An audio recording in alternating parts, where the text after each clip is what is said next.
And so, yes, the story is that he visited as many different churches as he could. He was particularly looking for churches of a minister of some status, some education, some learning, some rapport. So he believed that he could unearth the grace of God through going hearing the right kind of preachers or sit under the right kind of scholarly learning.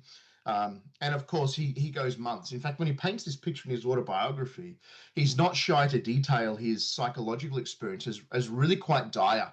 He enters into a very sort of grey cloud of depression. He feels like there's really not much hope for him. And even as he continues to retell the conversion story, it's interesting toward the end of his life, the story really takes on a bit of a life of its own. So those that have done their academic study in Spurgeon, particularly around how he retells his own stories, it's interesting to see the earliest iterations of this in his preaching. Spurgeon would say, he would admit some of the details I don't remember, I can't recall, I'm not too sure.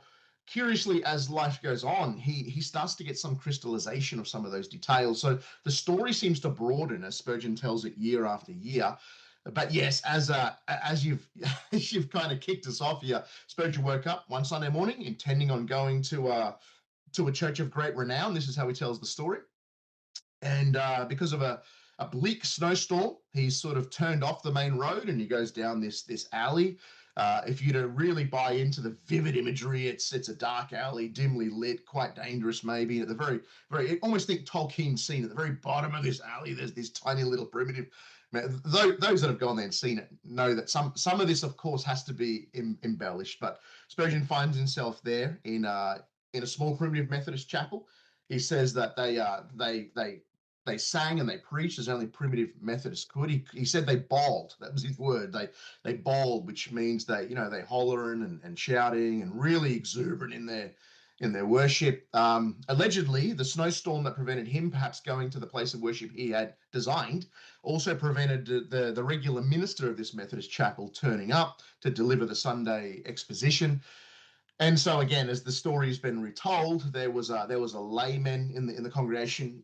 Different times he's called different things, right? He's called the deacon at times. I've seen some recent research that says no, actually he just was the regular minister, but Spurgeon didn't know that.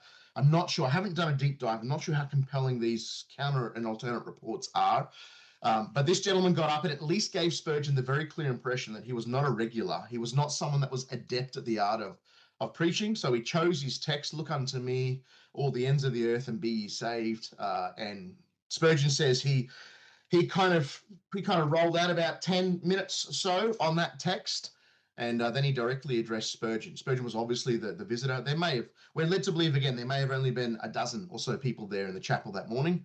And Spurgeon was the oddity, the outsider. And so he was addressed. "Young man," preacher said, "you look miserable, and you'll be miserable in life and miserable in death unless you obey my text." Spurgeon says he was not used to being directly addressed from the pulpit, but that the blow landed, and that became a life verse for him. In fact, it's inscripted on his tombstone: "Look unto me, all the ends of the earth, and be saved." And for Spurgeon, I think it was the thunderclap of the clarity of salvation by grace through faith, the real charge of what made the gospel so impactful on that converting morning was that it eroded all self-confidence and it removed any hope in a works-based righteousness or achieving or contributing anything, right? That famous Jonathan Edwards quote, I'm sure all preachers here have used it in a sermon one time or another: "We contribute nothing to our salvation except the sin which makes it necessary."